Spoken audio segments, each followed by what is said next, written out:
안녕하세요. 작은 변화지만 큰 차이를 만들기 위해 노력하는 일타교정 전문 여지식 오늘도 인사드리겠습니다. 반갑습니다.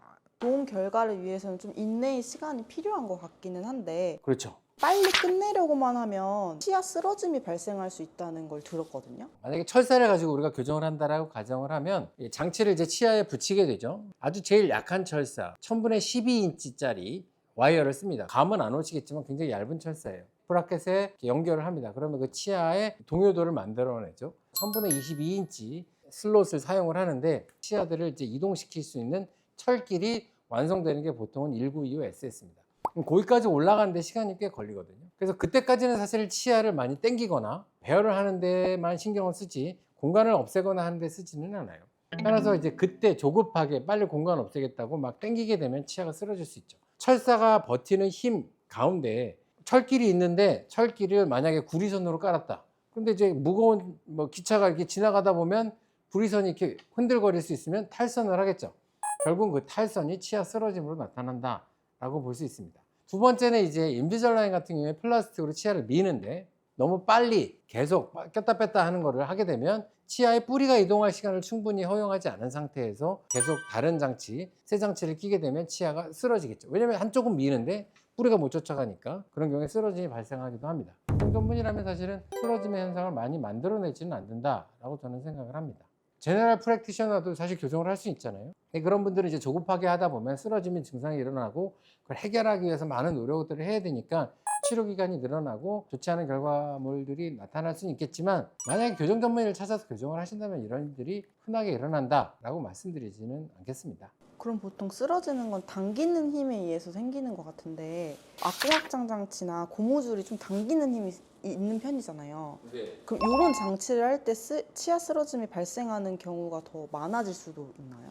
악궁 확장 장치 같은 경우에는 사실은 치아에 이제 그 입천장에 나사를 심어서 확장을 하긴 하지만 그러면 이제 악궁이 확장이 되려면 벌어져야 되는데 벌어지다 보면 사실은 이게 저항이라는 게 있죠. 얘를 벌린다고 해서 얘만 벌어지는 게 아니고 주변에 힘이 퍼져나가기 때문에 이 주변에 있는 많은 뼈들이 저항을 하게 돼요. 이 저항을 하게 되고 힘은 주고 있기 때문에 얘네들이 이제 버티지 못해서 치아가 약간 벌어지게 되죠. 근데 이거는 사실은 잠깐 일어나는 부작용이고 우리가 원하는 효과를 얻은 다음에는 다시 치아별로 맞추는 작업을 겪기 때문에 이거는 사실은 큰 문제다라고 보기는 좀 어렵고요. 고무줄을 거는 경우에는 사실은 아까 말씀드렸지만 1925 SS 그 상태에서 고무줄을 걸면 사실 치아가 쓰러질 거는 별로 없죠.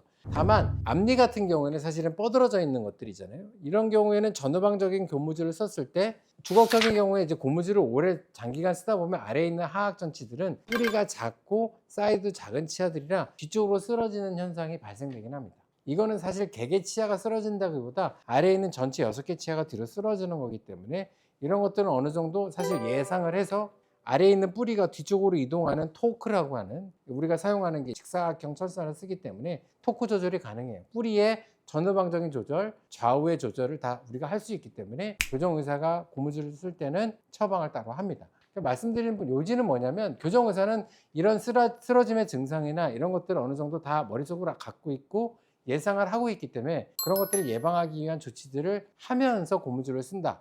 따라서 그런 일들이 일어나는 건 사실은 흔하지는 않죠. 그럼 만약에 잘못된 치료로 무리해서 진행해서 치아가 쓰러졌다면 다시 바로 세우는 것도 역으로 가능한가요? 충분히 가능하죠. 치아가 쓰러졌다는 건 결국은 그쪽으로 힘을 가해서 뼈의 대사를 통해서 한쪽 뼈는 없어지고 한쪽 뼈는 생기기 때문에 쓰러진 거거든요. 이렇게 쓰러진 건 다시 반대쪽 뼈를 없애고 반대쪽 뼈를 채워가지고 세울 수 있죠. 그건 문제가 되진 않아요. 다만 교정치료가 이렇게 장기화되거나 쓰러짐이 일어나면 양치가 잘 안 됐을 경우에 염증 반응에 의해서 뼈들이 흡수가 되는 경우가 생길 수 있습니다. 그런 건 좋지는 않죠. 그 원장님이 안전한 범위 내에서 교정을 빨리 끝낼 수 있는 팁을 좀 알려주세요. 네. 정기적인 내원. 사실 의사를 자주 보는 게 좋긴 하죠. 근데 치아 이동이 일어나는 기간이 보통 3, 4주에 일어나기 때문에 그래서 3, 4주에 정해져 있는 텀을 정확하게 지켜서 내원을 잘 해주시면 사실은 그게 베스트 웨이가 아닌가.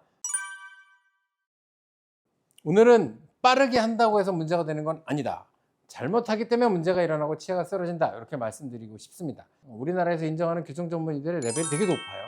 실력 좋은 선생님들도 많습니다. 그래서 그런 선생님들에게 찾아가서 교정을 하신다면 사실은 큰 문제 없이 좋은 멋진 미소를 만들어 드릴 수 있을 거라고 저는 믿습니다. 이제 막 공장처럼 돌아가는 교정 전문의 아니면 이제 막 계속 의사들이 바뀌어 가면서 치료를 받는 병원은 제 생각에는 별로 추천드리고 싶진 않고, 한 명의 원장 꾸준하게 자기를 처음부터 끝까지 책임져 주는 병원을 선택하는 것이 가장 좋고 안전하게 교정 치료 받는 방법이다. 오늘도 좋아요, 댓글, 구독, 알림 설정 네 부탁드리겠습니다. 필요하시면 댓글, 궁금한 거 물어보시면 제가 충분하게 설명드리도록 하겠습니다. 감사합니다.